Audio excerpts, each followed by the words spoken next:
Assalamualaikum warahmatullahi wabarakatuh.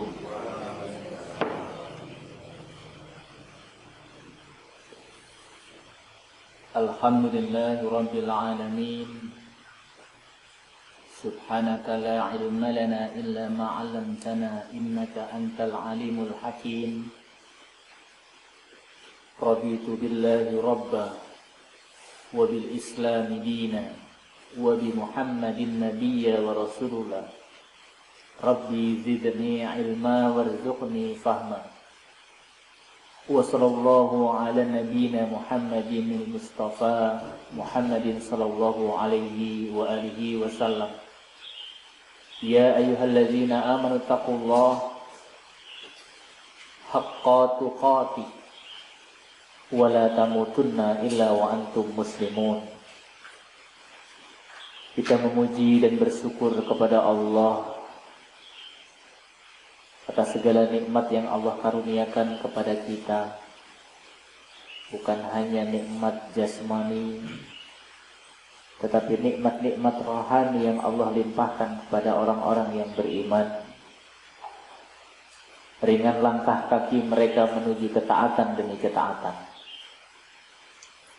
Apabila Allah menghendaki kebaikan ada pada diri kita, maka Allah akan mudahkan jalan untuk thalabul ilmi. Allah akan mudahkan kita berkumpul dengan orang-orang solih yang dengannya kita bisa mengambil hikmah dan pelajaran. Hidup yang penuh fitnah, penuh godaan, apabila tidak dikuatkan hati kita oleh Allah Jalla wa'ala Al-Qawiyul Hamid, maka sangat berpotensi sekali kehausan dan kelaparan ruh kita, sehingga tidak lagi bisa menikmati ketaatan. Justru sebaliknya, semakin jauh dari ketaatan. Na'udzubillahi summa na'udzubillah. Salawat serta salam terlimpah tercurah kepada Nabi besar Muhammad sallallahu alaihi wa alihi wasallam, yang sangat kita rindukan. Kita sebut nama beliau dalam salawat kita. Semoga Allah kumpulkan kita bersama nanti di yaumil qiyamah dalam keadaan mendapatkan syafaatul uzma. Meskipun diguyur hujan, alhamdulillah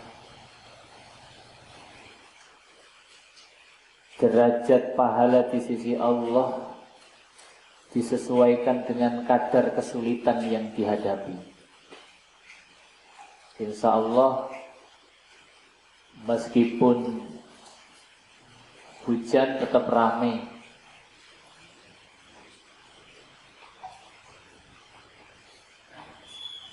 Mudah-mudahan ini sebagai ciri bahwa keimanan yang ada di dalam diri kita semakin mantap, semakin istiqomah. Kita torehkan sejarah amal hidup kita yang membanggakan. Ketika nanti Allah singkap pada yaumil hisab, yaumil jaza, maka dengan bangga kita melihat video rekaman kehidupan kita. Kita mampu mendekatkan diri bertaqarrub kepada Allah secara istiqomah.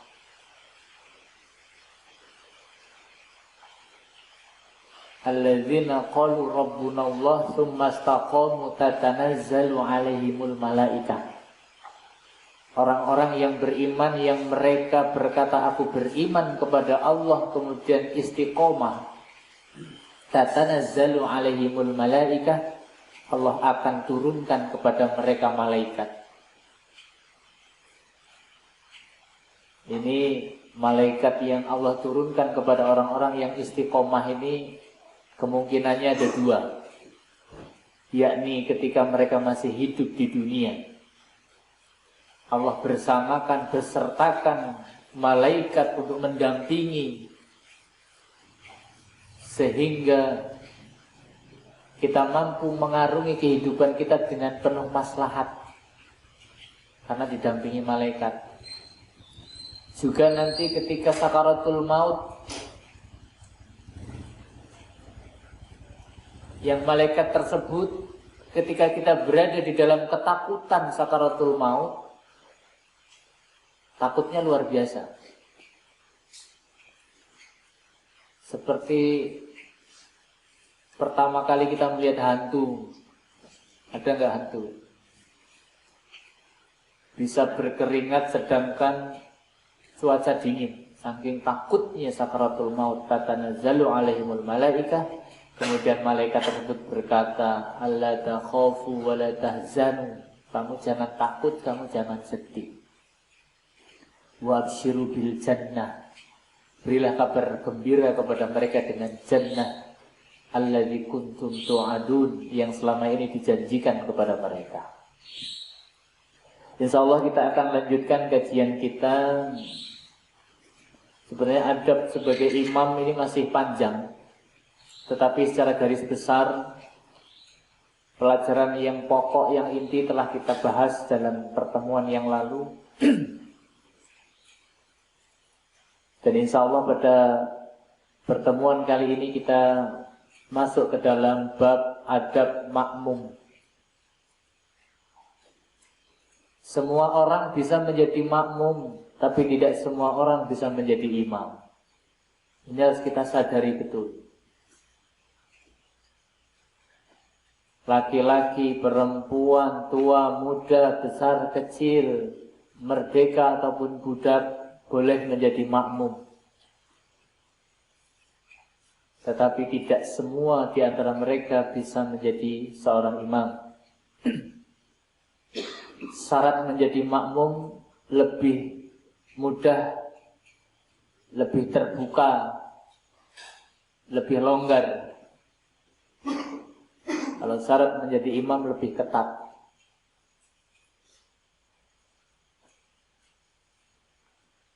Kemudian jadilah makmum yang menyukai imam, lahir batin. Ini bukan salah makmum saja. Jadilah imam yang disukai makmum juga. Bagaimana mungkin kita sholat di belakang imam yang kita gerundel, yang kita benci, yang kita musuhi? Maka harus diselesaikan dulu sebelum terbentuk sebuah jamaah. Urusan-urusan ini diselesaikan dulu. Agar apa? Khusyuk dalam sholat. Gak boleh membenci imam. Maka imam juga jangan berperilaku aneh-aneh sehingga mengundang kebencian makmum. Lebih sulit mana ini? Menjadi imam yang disukai makmum atau menjadi makmum yang menyukai imam? Ya sama-sama beratnya. Ini dulu, ditata dulu hati kita sebelum kita berjamaah. Saling memaafkan, saling memahami, saling memaklumi. Wong podo-podo menungsane iki kok nyalah-nyalah nih. Ya, orang kita ini kan sama-sama manusia. Terkadang benar, juga terkadang salah. Terkadang baik, juga terkadang keliru.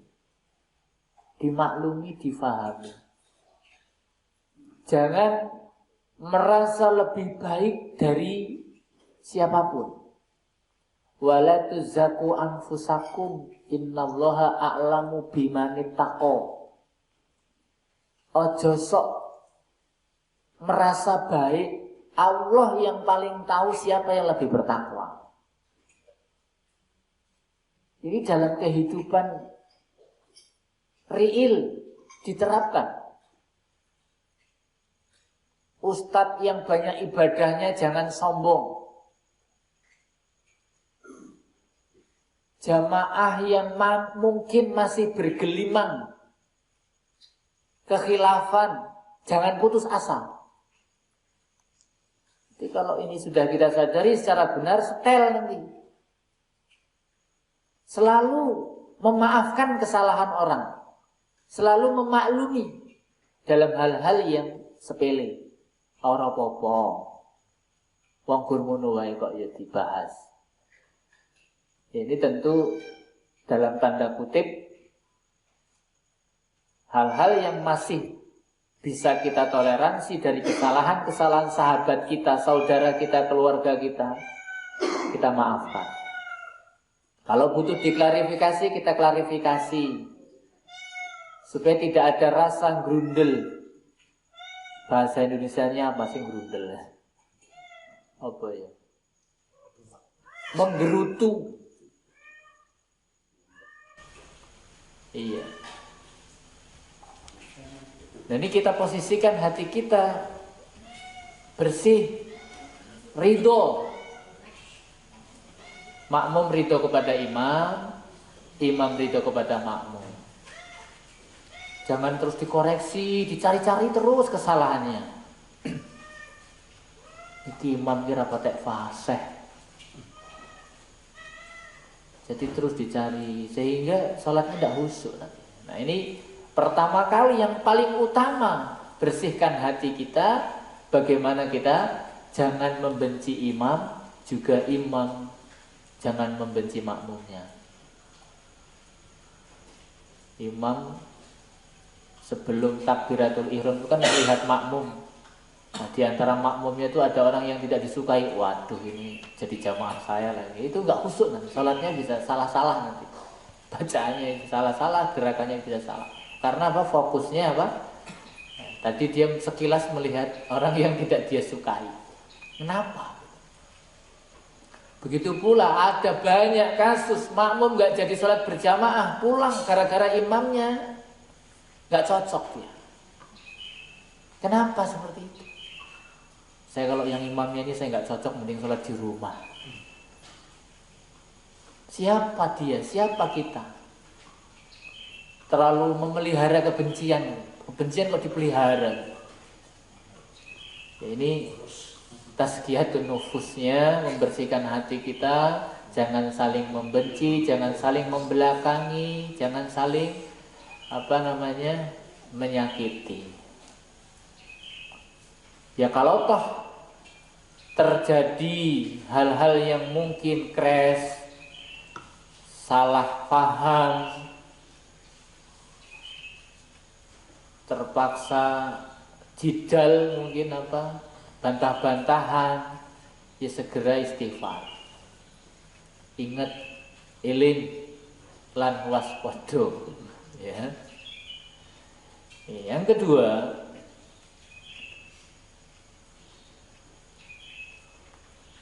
bersatunya imam dan makmum bukan hanya secara fisik di hadapan Allah. Benar sopir rapet, benar satu imam yang lain makmum, tapi jangan hanya secara fisik saja. Ini bisa kita pahami bahwa kita satukan hati kita di hadapan Allah Rabbul Alamin. Allah yang menciptakan kita, yang memberikan kepada kita rizki, yang selalu banyak memaafkan kita. Meskipun kita datang kepada Allah dengan bergunung-gunung kesalahan dan dosa, Allah maafkan kalau mau sholat jamaah.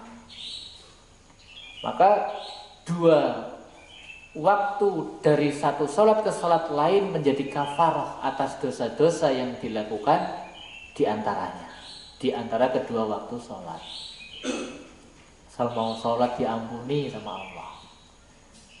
Maka bersatunya kita di hadapan Allah bukan hanya zahir saja, tetapi bagaimana kita hati kita ini juga saling mengikhlaskan, bersatu.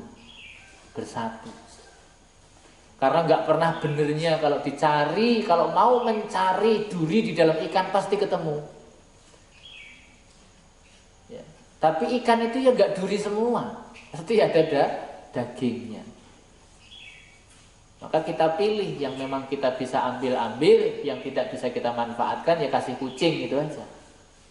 Selesai urusan. Tidak bermanfaat bagi kita tetapi bermanfaat bagi yang lain.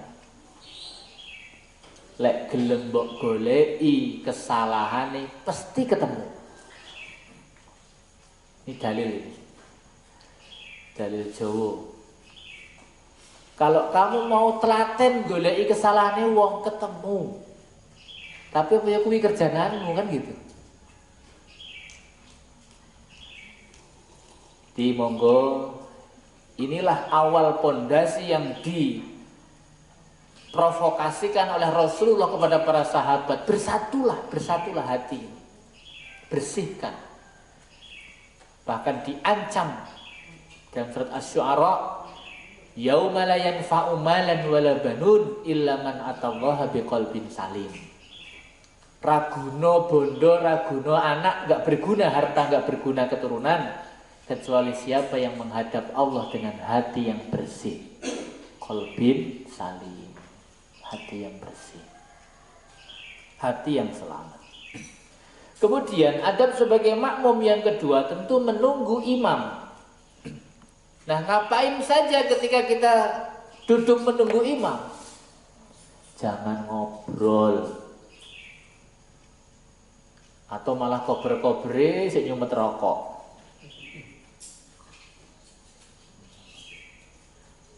Ada ibadah menunggu imam itu sudah masuk ke dalam ibadah.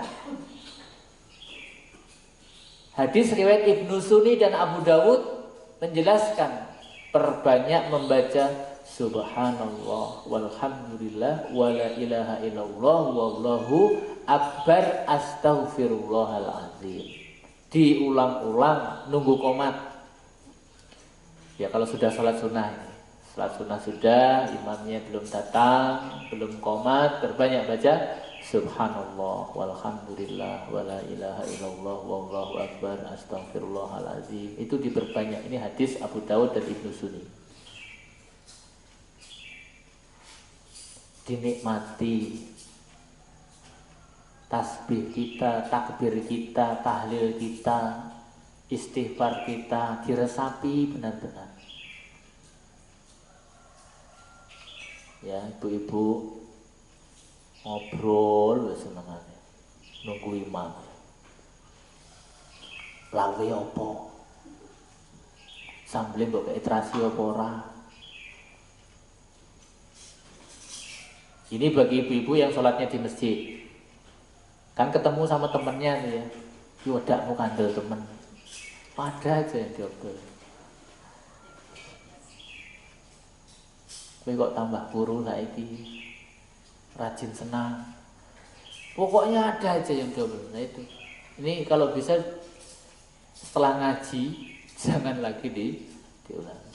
Tasbih, tahlil, tahmid, takbir, istighfar. Itu diulang-ulang.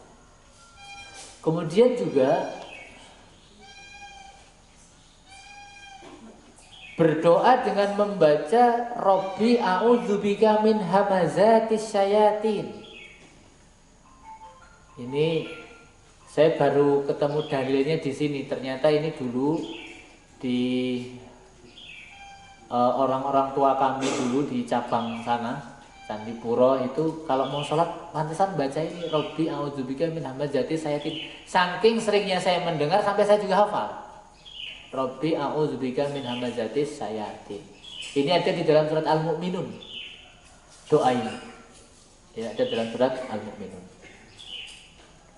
Wa a'udzubika rabbi min ayyahdurun. Artinya apa? Ya Allah, aku berlindung kepada Engkau dari godaan setan yang hadir. Ya, yang hadir. Ini menunjukkan kepada kita bahwa godaan setan itu gak berhenti sampai kita sedang menghadap Allah. Terus akan hadir memberikan was-was. Justru malah tambah apa ya mungkin ya. Sing tadinya orang kelingan, orang kemutan, tidak ingat. Kalau mau sholat itu ingat. Ada saja yang hadir itu. Sampai yang tadinya nggak pernah mikir sendal, ketika sholat di masjid itu sendal sampai kepikiran. Hilang nggak ya? Kehujanan nggak ya sendal saya tadi? Nanti jangan-jangan ada yang nyempar.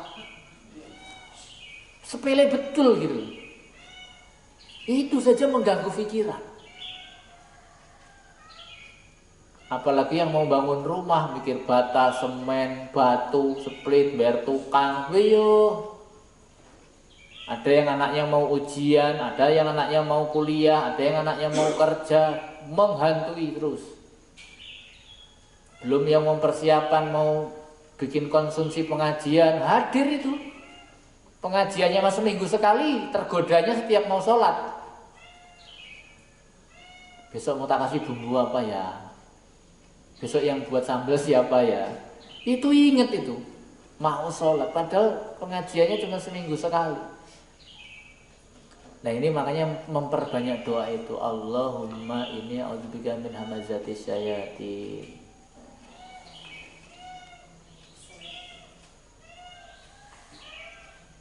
Terus bagaimana kalau memang hadir pikiran-pikiran, ingatan-ingatan kita? Ya nggak apa-apa. Jangan terus laju kita putus asa kemudian mengatakan kita ini nggak normal. Bukan, ya memang seperti itu. Pertentangan kita dengan was-was ini kita lawan. Kata ulama seperti Syekh Utsaimin, ya lembaga mufti mengatakan ketika ditanya bagaimana ketika hadis bahwa oleh Ibnu Munzir dari Anas bin Malik bahwa beliau berdiri sholat ketika muazin membaca ketika qomat, ya muazin qomat itu qad qomatis sholat. Ketika qad qomatis sholat itu kita harus sudah bangun, jangan sudah Allah Akbar la ilaha illallah bisik degru. Ini maaf kata beliau tidak beretika. Qad qomatis sholat itu artinya ayo segera berdiri, sholat akan segera ditegakkan. Ya itulah berdiri. Qad qomatis sholat. Jangan lewat kalau bisa. Nyuwun sewu, ini etika. Di hadapan Allah sudah ada instruksi dari muazin, qomat, sudah qad qomatis sholat ya jago. Nyuwun sewu. Ini jamaahnya seperti ini menyebalkan. Gak enak juga dipandang. Qad qomatis sholat itu sudah batas terakhir, harus segera menyat, berdiri. Batasnya qad qomatis sholat. Kemudian ketika sudah berdiri langsung segera berlomba menuju shaf yang depan.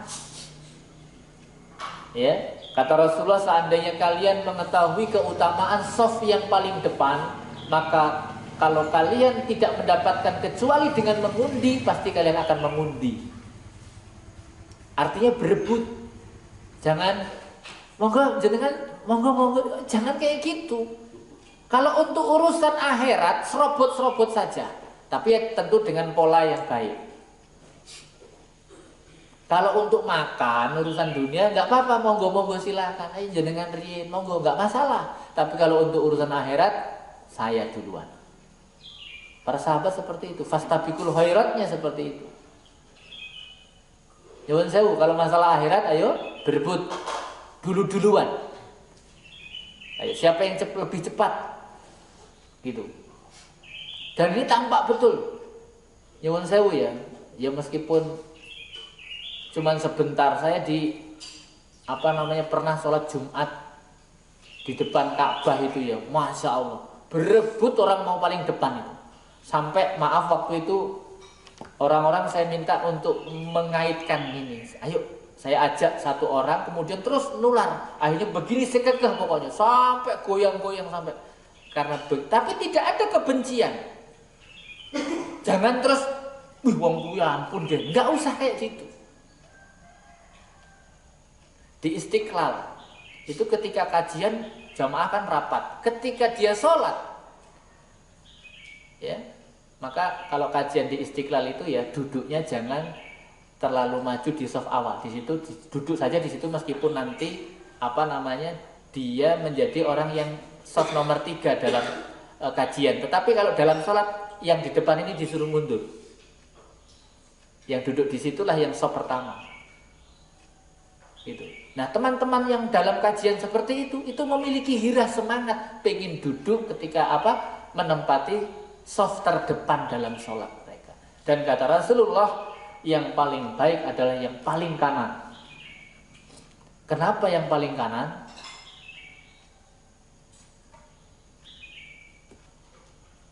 Siapa sahabat yang sholatnya itu safnya paling kanan? Rasulullah itu kalau habis sholat suka melihat yang paling kanan. Ini ya memang seperti itu hadisnya. Saf yang paling baik bagi laki-laki adalah yang paling depan dan yang paling kanan.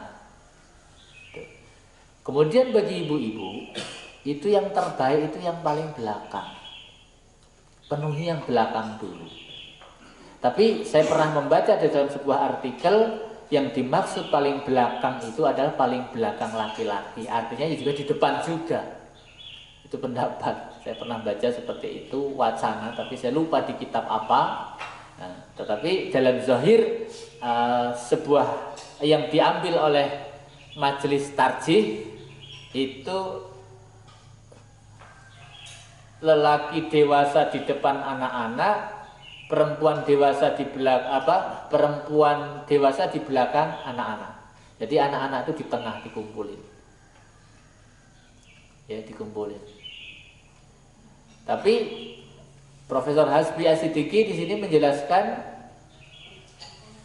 kalau anak-anak sudah di atas usia 7 tahun, artinya mereka sudah mendapatkan hak yang sama. Jadi jangan dikumpulkan. Ini alasannya adalah kalau anak-anak dikumpulkan bersama anak-anak Gojek. Bukan Gojek Grab ya, tapi apa namanya? Guyon. Ada mainan, anak-anak ngumpul di tengah itu jadi mainan mereka. Maka sebaiknya kalau sudah di atas 7 tahun didampingkan dengan orang tuanya di sebelahnya. Ini perkara anak-anak ini memang selalu jadi kontroversi di dalam jamaah sholat, ya, di beberapa masjid. Apakah anak-anak ini boleh ikut sholat jamaah atau dikumpulkan atau malah dibiarkan? Nah, ini masih belum sepakat tampaknya, karena memang semuanya jauh dari ilmu. Yang terbaik adalah anak itu ditaruh di samping orang tuanya. Jadi boleh nanti misalkan anaknya mau lari ditarik itu boleh. Kalau anak salah itu boleh dibenarkan ketika sholat, dan itu tidak membatalkan sholat kita. Ya, Rasulullah pernah menarik sahabat Anas nggak salah ketika sholat berada di kiri Rasulullah, kemudian ditarik ke sebelah kanan. Posisinya dibenarkan. Kemudian kita masuk ke dalam rincian etika sebagai makmum. Setelah saf tadi tersusun rapi,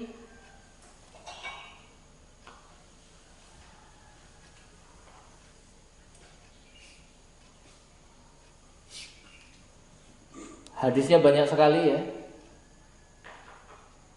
Sempurnakanlah saf yang di depan, kemudian yang mengiringinya, kemudian saf yang kurang itu di bagian terakhir. Jangan di depan belum penuh sudah cari yang di belakang, karena nanti pengen segera pulang duluan. Makna wasari'u itu kata sahabat Ibnu Abbas mengatakan, jadilah engkau orang yang pertama kali masuk ke masjid, dan jadilah engkau orang yang terakhir keluar darinya. Itu wasari'u, bersegera. Ya kalau kita kayaknya masuk masjid terakhir kali, pulangnya duluan. Ini belum wasari'u. Ya, berangkat pertama kali, pulangnya terakhir. Ini derajatnya yang paling tinggi dalam hal berjamaah. Jangan berangkatnya cari waktu paling akhir, pulangnya paling duluan. Maka nggak semangat untuk menuju shaf depan. Shaf depan masih kosong. Ya, yang dijadikan shaf paling belakang adalah shaf yang kurang. Kalau masih, maka segera diisi dan dipenuhi saf depan. Kalau ternyata saf di depan kita itu berhalangan, uzur kemudian keluar dari jamaah, maka yang kosong itu diisi oleh orang yang di belakangnya. Maju. Itu enggak batal, ini sholat kok melaku-melaku. Enggak apa-apa. Mungkin di kita jarang sekali ketemu dengan hal seperti ini. Tapi kalau jamaahnya sudah banyak, di masjid-masjid agung, bahkan maaf ya mungkin di Masjidil Haram, Masjid Madinah itu sering terlihat ya orang batal keluar cari wudhu. Nah kan kosong tuh. Nah yang di belakang mengisi, melangkah ke depannya. Kemudian kalau ada masbuk terakhir kok dia tidak mendapati teman. Ini ya, tidak mendapati jamaah yang lain kecuali hanya dia sendiri. Ini shaf yang terakhir udah penuh rapat. Ya. Maka ada dua. Yang pertama, tapi ini jarang dipraktekkan. Kalau ada yang berani mempraktekkan, pasti akan diharu-haru dan aneh. Kalau memungkinkan dia menerobos ke depan, berdiri di depan imam, di samping kanan imam. Nah ini cara pertama sebenarnya ini. Ya. Jadi kalau tengok-tengok, wah ini penuh semua, kita ke depan, bukan pengen gantiin imam, tapi kita berdiri di samping imam. Itu masbuk. Ini cara yang pertama ya. Saya bukan berarti nggak merekomendasikan ya, tapi cara ini belum populer, tapi jangan dulu lah, bubar nanti ini. Ini orang gila kali gitu kayak. Tapi hadisnya banyak sekali yang menyebutkan hal itu. Itu. Kemudian solusi yang kedua, dia berdiri di tengah-tengah di belakang apa namanya? Makmum. Jadi makmum itu bukan ketika mau membuat shaf baru itu bukan dari kanan atau kiri ya, tapi di tengah berdirinya. Majelis Tarjih sudah membuat videonya. Imam, makmum di belakang, kalau dua sebelah kanan, nanti datang lagi sebelah kiri, datang lagi sebelah kanan, datang lagi sebelah kiri sampai kepenuhi gitu. Terus kalau makmumnya cuma satu orang, berdiri di sebelah kanan imam, sejajar dengan imam. Ya, sejajar dengan imam. Kalau cuma dua orang, sholatnya cuma dua orang, berdua. Tapi kalau sudah tiga orang atau lebih begitu terus, kanan kiri sampai penuh. Nah iya, ini laki-laki perempuan sama. Terus begitu. Nah perempuan kalau sendirian itu di belakang imam. Misalkan kita sholat suami istri, istri di belakang imam, ya seluruh di belakang imam. Kalau tempatnya misalnya Pak beda. Ini apa sempit itu loh, agak jaraknya nggak jauh nggak apa-apa. Lalu sholat nanti kok sempit. Ruang tamu.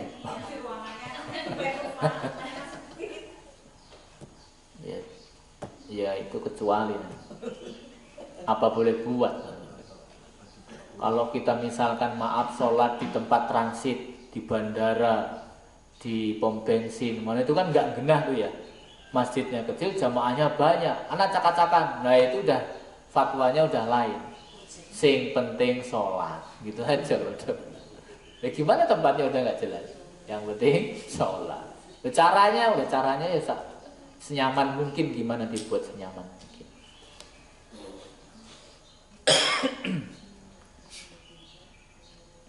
Itu soft tadi begitu. Terus boleh juga ini ya, ini dalam kalau Ustaz Adi Hidayat ini membolehkan menepuk.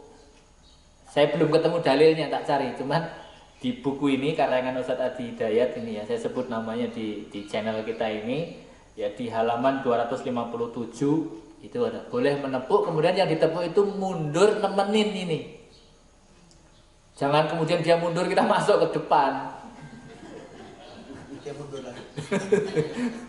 Sudah ditinju orang gitu. Ya. Oh, tandanya kita pengen mendapatkan soft yang bersambung. Tapi ini masalah fikih. Bukan hal yang membuat sholat kita sah atau tidak, bukan. Ya, fikih. Sholatnya sah. Gitu. Cuman ini kita harus punya aturan ketika memang di hadapan. Ya syukur-syukur kita nggak ngalami lah hal-hal yang seperti itu. Tapi kalau ngalami ya begitu, kita boleh minta ditemani teman yang di depannya, yang di depannya itu mundur. Nah nanti suatu saat kita ditepuk sama orang, jangan noleh, ya mundur saja gitu kan. Mundur. Kemudian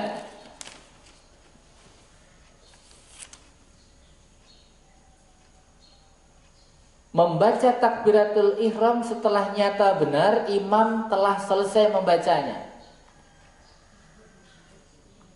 Allahu Akbar, imam selesai, kita Allahu Akbar, langsung bersambung langsung. Kalau di masjid-masjid besar biasanya ada imam wasol, imam sambung, Allahu Akbar, nanti ada suara Allahu Akbar gitu kan. Itu karena jamaahnya banyak, jadi imam inti itu tidak perlu jerit-jerit Allahu Akbar. Nanti imam yang kedua yang bertugas menyambung, mengeraskan suara biar jamaah semuanya mendengar.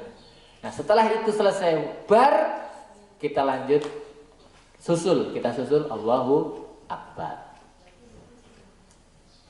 Jangan terlalu nunda-nunda dengan banyak urusan. Kalau udah imam takbir, segera ya mendapatkan takbiratul ihramnya imam ini sebuah keutamaan dalam salat berjamaah. Ya. Sudah imamnya takbir, jangan banyak urusan, langsung takbir. Yang kedua, mendengarkan setiap bacaan imam yang dibaca zahar. Ya, dibaca zahar kita mendengarkan. Tetapi Profesor Hamka, Profesor Hasbi ini ketika imam baca seperti itu zahar, diharapkan di hati kita membaca sambil tafakur dan tadabbur. Ini kedua ulama referensi Muhammadiyah ini ya, Profesor Hasbi, Profesor Hamka, ini beliau menganjurkan. Tapi dia tidak mengajukan dalil, hanya perasaan saja. Tapi perasaan ulama ya lumayan kita ikuti daripada kita ngikutin perasaan kita. Ya, tentu berdasarkan sebuah dalil-dalil yang sudah disimpulkan bahwa membaca dengan hati bagi yang imamnya zahar. Alhamdulillahirabbil alamin. Kita fahami segala puji bagi Allah Rabbul Alamin. Jangan berpikir yang lain-lain, jangan kemana-mana, fokus kepada bacaan imam. Sewaktu-waktu imam keliru membaca bacaan sholat, kita bisa mengingatkan. Begitu pula suratan, ya. Ayat-ayat Al-Quran yang dibaca setelah Al-Fatihah itu kita dengarkan. Yang ketiga,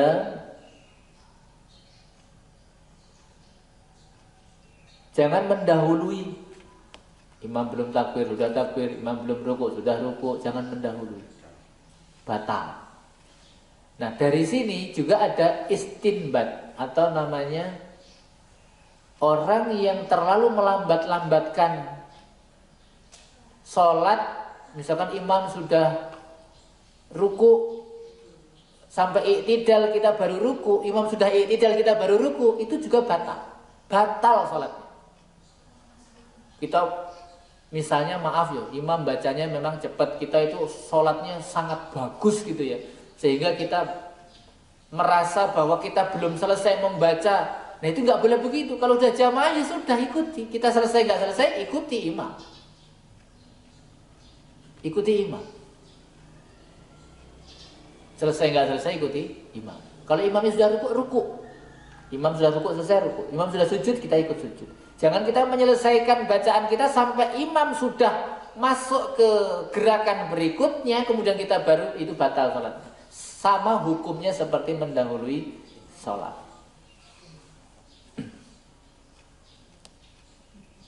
Kemudian ketika imam membaca waladhdallin, amin, itu bareng dengan imam. Aminnya bareng sama imam. Man wafaqa ta'minan ta'minul malaikat ghufira lahu ma taqaddama min dzambi. Barang siapa yang aminnya itu bersama-sama dengan aminnya malaikat, maka akan diampuni dosanya yang telah lalu. Aminnya bareng. Jangan, memang ada yang berpendapat ya, seperti Ustadz Mudrikah itu saya pernah belajar hadis sama beliau mengatakan begini, ghairil maghdubi alaihim waladdallin, amin, baru makmumnya amin. Beliau menggunakan dalil keumuman bahwa imam itu diikuti, berarti diikuti itu jangan bersama, namanya ngikut itu di belakangnya. Ada nggak orang ikut bareng-bareng? Ya bukan ngikut itu setelahnya, melakukan sesuatu setelahnya. Ini kata beliau ya. Saya sebutkan namanya Ustadz Mudrikah, seorang guru hadis alumni Madinah. Nah itu begitu. Jadi waladhdallin amin, kemudian makmum amin.